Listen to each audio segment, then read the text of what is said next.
Hi, everyone. Today, for Essential Algebra, we're going to be talking about our Unit 8, Day 6. We are going to be graphing our square root functions.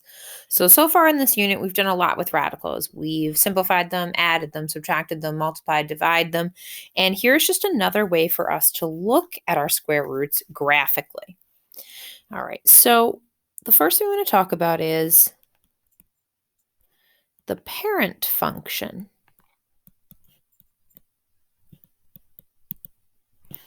Right, so for the parent function for a square root,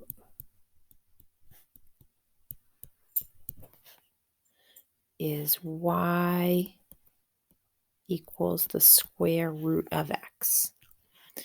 So if I go to my calculator and I go to y equals and I put in the square root of x, this is just the most basic square root function. And when I take a look at that function, I notice that it has some interesting features. So what I'm going to do to plot this function is I'm going to go to my table. And one thing I want to notice in this table is the lack of numbers. So notice that when I get into these negatives, there's nothing. I have an error. So I do have a 0, 0, a 1, 1, 4, 2, and a 9, 3, which makes a lot of sense. So if I were to make a table, right, I would have 0, 0, the square root of 1 is 1, the square root of 4 is 2, and the square root of 9 is 3. And so what I'm going to do, notice that I didn't even really include a lot of the decimal values. All right, so now this function, if I were to plot this function, right, it has an endpoint, right? It starts at 0, 0. And if I have a coordinate plane here, I have a graph that looks something like that. So each of the functions that we're going to graph are going to be some sort of derivative of that. Maybe they go up, maybe they go down, maybe they go left, maybe they go right, maybe they go upside down. So each of the following functions are going to be some sort of diversion from the parent function. All right, so the very first function we're going to graph is y equals the square root of x plus 2. Now notice that the plus 2 is not under the radical. All right, so we're going to go to my calculator, and I'm going to put in plus 2. So I'm going to go to my table again, and I'm going to notice that again, I still have those errors. So 0, 2, 1, 3, 4, 4. So if I make a little XY table here, 0, 2, 1, 3, 4, 4. Right, so 0, 0. Oh, I'm sorry, not 0, 0. Sorry, me. 0, 2, 1, 3, 4, 4. All right, so a graph that is very similar to the parent function, except notice that it is shifted up 2 units. All right, our next graph, number 2. Number 2, we have y equals the square root of x minus 3. And we want to know what happens here. Okay, so again, we do want an xy table to give us a couple of values. Okay, so let's see what happens to our function this time. So the square root of x, and notice the minus 3 this time is under the radical. Right, so last time it wasn't. Right, so when I graph it this time, notice it looks just like that parent function we started with in the beginning, except everything's moved over to the right 3 units. So now notice those errors, right? So 3, 0 is actually the very first value. So 3, 0, 4, 1, 3, 0, 4, 1, and 7, 2. So 3, 0, 4, 1, and 7, 2. Right? So again, just like my original function, except everything is moved over to the right 3 units.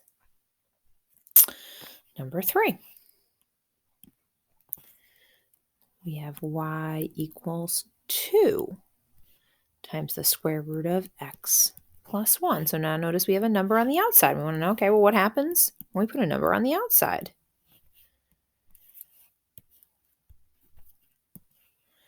Okay, so 2 times the square root of x. And again, the plus 1 is under the radical. Now notice, oh, kind of like almost looks like a little bigger, like a little stretched out and shifted to the left 1. So let's go to our table. And let's see. So some good values here would be -1, 0, 0, 2, and 3, 4. -1, 0, 1, oh, is that 1? Oh, 0, 2, and 3, 4. 0, 2, and 3, 4. So let's plot those. -1, 0, 0, 2, and 3, 4. Okay, but again, going off into infinity. All right, there's my graph. All right, number 4. What happens now if I make this a negative? Let's just make it a simple one. Let's just put a negative out in front. All right, so if I go to my calculator, I want a negative square root of x. Take a look at that one. Oh, there it is. Flips it over the x-axis for me. So again, get myself a table of a couple of values. 0, 0, 1, -1. So x, y. So we have a 0, 0, a 1, -1, a 4, -2. So 0, 0, 1, -1, 4, -2.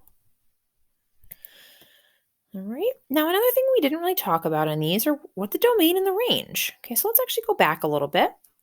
And remember that we talked about our domain, right, are our set of x values. And our range is our set of y values. All right, so if we want to talk about the domain and range for these functions, so my domain, all of my x's here start at 0 and they go on to infinity. My range, though, starts at 2 and goes to infinity. In number 2, my x values, they start at 3 and go to infinity, whereas my y values start at 0 and go to infinity. In number 3, my domain is going to be -1 to infinity. My range, 0 to infinity. In number 4, my x values, 0 to infinity. Now my range in this case, though, remember we always want to go low to high. This time I'm going to be going from -infinity up to 0. All right. Now the reason that we are graphing these inequalities now is we want to solve equations with radicals. And what we're going to do well, one way that we're going to do that is we're going to use a graph. All right, so what we're going to do is we are going to have an equation. All right, so for example, we have, let's say, the square root of x plus 1 equals 3.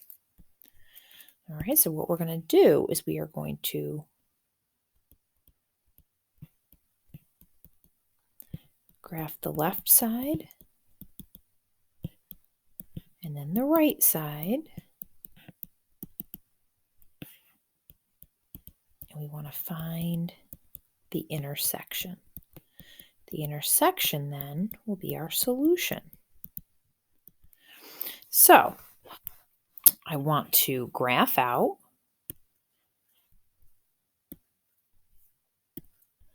the square root of x plus 1. And in y2, I put the 3. So 2 separate graphs there. Now I graph them. Here's my first graph. There's my second graph. And I'm looking for where they cross. So one thing I could do is I can take a look at my table. And I'm looking for where my graph equals 3. And I find it right there, 8. Right, so my x value is actually going to be 8. 8, 3 is where they're going to cross. Now a second thing I could do is use that function, second, calc, looking for where they intersect. Enter, enter, enter. And there we go, 8, 3. All right, so let's graph this. So this one we would have here, 0, 1. And there was another good point on there. Let's see, 3, 2. 3, 2. And then we said it was 8, 3. So that one goes like that. And we're going to graph that, or we're going to label that one. Then we're going to graph the 3.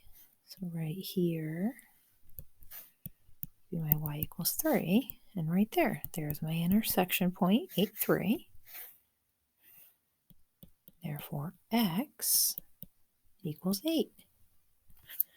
Now, we don't necessarily have to have a graph to do all of these.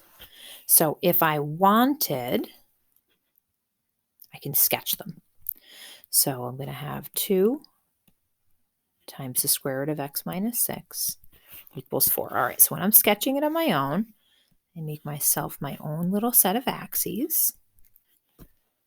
I go to my calculator, and I have 2 times the square root of x minus 6, and I want it equal to 4. So I'm going to graph it. Oh, and look at that. I do see an intersection point. Let's double check. 5, 1, 2. Oh.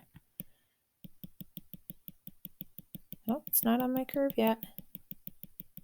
There we go. 1, 3, 10, 4. They intersect at 10, 4. So what I'm going to do is I'm going to approximate that graph. Okay, so let's take a look one more time at that one. Okay, so if I want to get, let's say, all right, 6, 0. All right, so 1, 2, 3, 4, 5, 6. All right, so it's 6, 0. My graph looked like that. And about 4 looked like that. So y equals 4. Y equals 2, square root of x minus 6. And we said this intersection point was 10, 4. So x equals 10. All right, let's try one more. Number 8. So we're going to solve for x graphically. All right, so we have the square root of x plus 6 equals 2. All right, so back to the calculator. Clear, clear. All right, the square root of x plus 6. And I want to know when that's going to be equal to 2. I'm going to graph those. There's my first graph. There's my second graph. And they never cross. So I'm going to sketch that out. Again, sketch isn't perfect, but gets the job done. So 1, 2, 3, 4, 5, 6. That went like that. X equals 2, or y equals 2. It's down here. So it means that there's no solution, right? Because there's no intersection. All right, let me know if you have any questions, and I hope to see you soon.